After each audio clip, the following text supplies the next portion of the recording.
Être grosse en 2022. Hello, bienvenue sur la chaîne YouTube de l'Atelier d'Emma. Et oui, aujourd'hui on va parler grosse ou gros. Mais comme je suis une femme, je vais parler en tant que grosse. Tout simplement parce que en tant que grosse en 2022, il y a des phrases que j'ai largement marre d'entendre. Je ne peux plus me les entendre, ces phrases-là. On va commencer par la première. Non, mais t'es pas grosse. T'as quelques kilos en plus, t'es ronde. Non, non, non, grosse n'est pas une insulte. Hein. On va repartir sur des bases claires. Dire que l'on est grosse, ce n'est pas une insulte. Ça l'a été pendant très longtemps. Je mesure 1m82. Tu vas pas me dire, t'as que quelques centimètres en plus. Non, tu vas me dire je suis grande. Bon, et là c'est pareil. Je suis grosse. Employons ce mot. Deuxième phrase.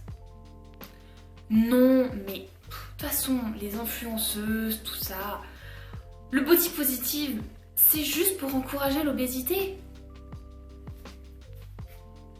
Non. Non.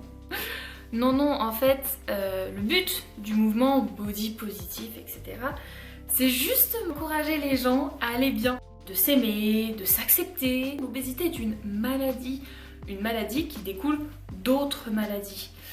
J'en parlerai sur une prochaine vidéo, mais moi, mon poids, il vient d'un trouble du comportement alimentaire qui s'appelle l'hyperphagie, qui est un petit peu comme la boulimie. En gros, pour faire plus simple, c'est de la boulimie, mais tu te fais pas vomir.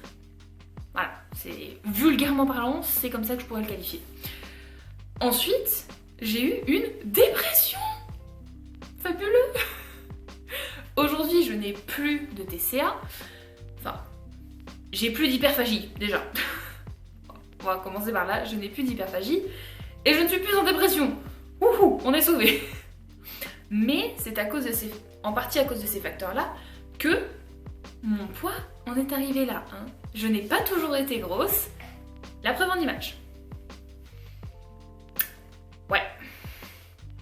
Ça, c'était moi avant. À savoir qu'à cette époque-là, hein, sur ces magnifiques photos, je me trouvais dégueu, affreuse, grosse, avec du gras partout. Quelle naïveté. Non, sérieusement, il faut arrêter. Je faisais un 38. Les gars, je fais du 50. Les influenceurs et tout le mouvement body positive n'est absolument pas là pour encourager l'obésité, mais pour encourager la santé mentale et la santé physique.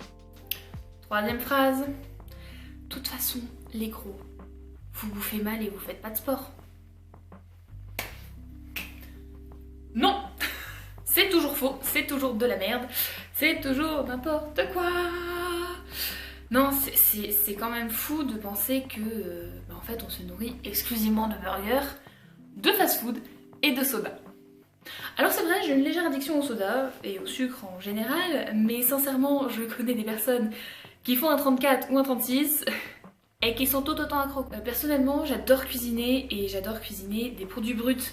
Donc j'achète mes légumes frais, je fais mes légumes cuisinés moi-même. Je consomme très peu de viande. Je suis pas une grande amatrice de viande en général. Mon chéri, oui. Mon fils, coup-ci, coup-ça. Moi, pas mon truc. Non, on mange sainement, du fait maison. Et pourtant, je suis grosse. Mon chéri est gros également. Le manque d'activité physique, non plus. Toujours pas, parce que je marche entre 4 et 8 km par jour. Mon chéri, lui, travaille 10 heures par jour debout. D'ailleurs, bientôt, je vais reprendre la piscine. Je sais pas comment je vais faire avec mes cheveux parce que je suis une blonde décolorée. Nager, j'ai envie de reprendre un sport que j'ai pratiqué pendant très longtemps, la natation. Et j'attends juste qu'il fasse un peu moins froid. Mais voilà, sinon j'ai toujours fait du sport. Quatrième chose, et qui surtout impacte mon métier, je suis personal shopper. Si tu ne sais pas ce que c'est, je t'invite à aller voir ma vidéo où j'explique tout mon métier. C'est tout simplement que trouver des grandes tailles en magasin, c'est compliqué. Alors oui, aujourd'hui, il y a énormément de petites créatrices qui font justement des collections pour les femmes grande taille. Et heureusement que ces personnes existent. Parce que, bon, les magasins standards, tu peux toujours rentrer. Hein. Tu ne trouveras pas un 50, 52 chez Zara. Dans certains magasins, tu peux trouver certaines pièces qui vont aller jusqu'au XL et qui peuvent potentiellement bien tailler sur une grande taille. Ça, c'est mon métier, justement, de trouver ces pièces-là. Mais je me mets à la place de quelqu'un qui déjà n'a pas confiance en elle, qui se retrouve dans ce monde de vêtements et qui n'a qu'une envie, c'est de chialer. Et toute mon adolescence, avec mon 42 en chaussures, à l'époque j'avais déjà une forte poitrine, donc pareil, je détestais faire les magasins. C'était une souffrance ultime. Et j'imagine tellement ces gens qui sont à la même place que moi il y a quelques années, bah forcément le shopping en ligne, c'est tout ce qui reste. Alors que personnellement, mon métier c'est faire du shopping. J'adore ça en vrai. J'adore trouver des pièces, j'adore les assembler, j'adore créer des looks. D'ailleurs, si tu veux voir tous les looks que je crée avec des pièces que je trouve dans des magasins, suis-moi sur Instagram. Si t'es passionné de mode, si t'as pas peur de suivre une tarée blonde décolorée, tatouée, qui oui a mis un rouge à lèvres noir aujourd'hui, j'avais envie. C'est une vidéo que j'ai envie de prendre à la rigolade parce que ça m'énerve tellement qu'il vaut mieux en rire qu'en pleurer en fait. 5e chose. À cause de ton poids, bah tu peux rien faire. Non, toujours pas. Vraiment encore faux. Et ça c'est des phrases que j'ai déjà entendues, hein. Des fois même par des membres de ma famille, des fois sur les réseaux sociaux, pas forcément adressées à moi, mais à d'autres personnes qui sont également grosses. Je fais tellement de trucs, si tu savais. Alors oui, j'ai plutôt peur quand je m'assois dans une chaise avec des rebords, ou sur une chaise en plastique de peur de la casser. Mais est-ce que ça m'empêche de faire des activités tous les jours et de profiter de ma vie à 100%? Bah pas du tout. Pas du tout, je peux jouer avec mon fils, je fais du foot, du basket, on va à la piscine, on fait plein d'activités, je pars en vacances, je cours, mon poids n'est absolument pas un frein à ma vie. C'est juste la tête, le mental. Ça c'est un frein à sa vie. Et ça j'ai mis du temps à le comprendre. J'ai mis du temps à comprendre que mon corps n'était pas mon ennemi. J'ai mis du temps à comprendre que lui et moi, on pouvait vivre ensemble et s'aimer. J'ai complexé très longtemps de cette poitrine qui tombe, de ce ventre recouvert de vergetures, de ces immondes cuisses qui se frottent. Aujourd'hui, j'ai appris à vivre avec tout ça. J'ai appris à les aimer. Et grâce à de nombreuses influenceuses aujourd'hui sur les réseaux sociaux, bah aujourd'hui j'ai envie de faire la même chose. J'ai envie de pouvoir au moins aider une personne à aimer son corps, à aimer qui elle est. C'est un gros combat. C'est un combat qui peut être long, qui peut être dur, qui va passer par beaucoup de phases. Mais à la fin, le résultat est tellement merveilleux.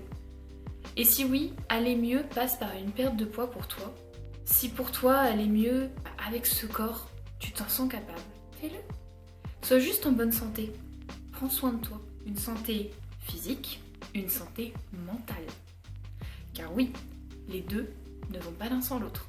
Il faut s'aimer, il faut apprendre à vivre et à profiter de la vie.